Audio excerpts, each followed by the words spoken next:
Pour le groupe Lyot, Madame Estelle Youssoufa.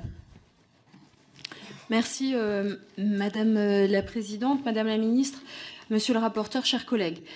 Avant tout, notre groupe déplore la situation de fait accomplie dans laquelle le gouvernement nous place. Cette proposition de loi est le résultat d'une succession de mauvaises décisions et d'absence d'anticipation. D'abord en juillet 2022, lorsque l'exécutif a décidé abruptement de supprimer la contribution à l'audiovisuel public sans préparation ni réflexion sur un financement alternatif. Ensuite, en ne trouvant pas de solution pérenne, il y a 2 ans, nous savions déjà que l'affectation de la TVA ne serait que temporaire du fait de la date couperet du 31 décembre 2024 qui approchait. Nous voilà aujourd'hui dos au mur, sans possibilité réelle d'amender faute de temps et contraints de légiférer dans l'urgence. Nous avons tous, nous l'avons entendu, un seul objectif qui fait consensus, éviter une budgétisation qui nuirait à l'indépendance de notre audiovisuel public.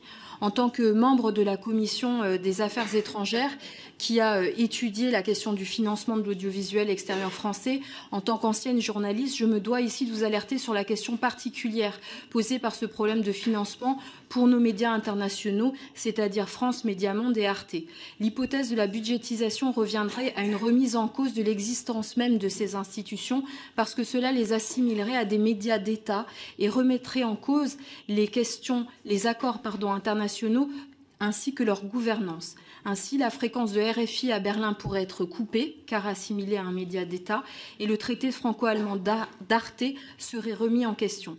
Je vous rappelle aussi que l'identification de nos médias comme des médias d'État met directement la vie en danger de nos journalistes à l'étranger, certains groupes et États les traitant comme des agents étrangers lorsqu'ils sont en conflit avec la France. On l'a malheureusement déjà vu.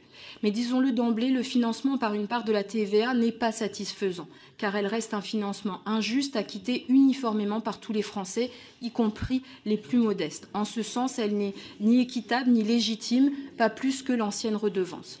Le mode de financement retenu ne résout pas les problèmes au niveau des ressources, ni celui de la stabilité. Et c'est bien cela qui est au cœur du problème pour notre audiovisuel public en grande souffrance. Nous sommes encore loin de ce que le règlement européen sur la liberté des médias préconise, c'est-à-dire un financement déterminé et alloué de préférence sur une base pluriannuelle.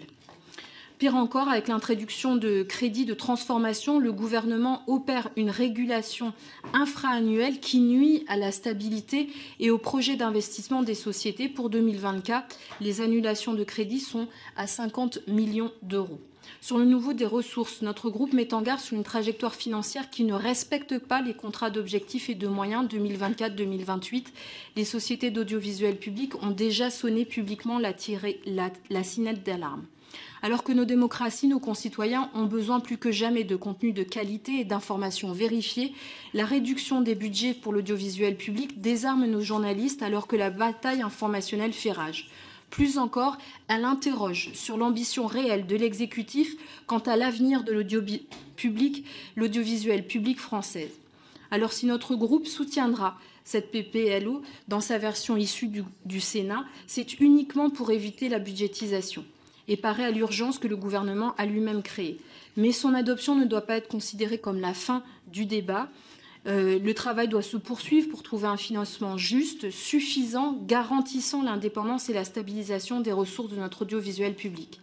À cet égard, le groupe Lyot voudrait ouvrir la réflexion sur les nouvelles modes de consommation des contenus qui ont largement évolué, chacun regardant ces contenus sur nos tablettes, nos téléphones portables, nos ordinateurs, en plus de la télévision.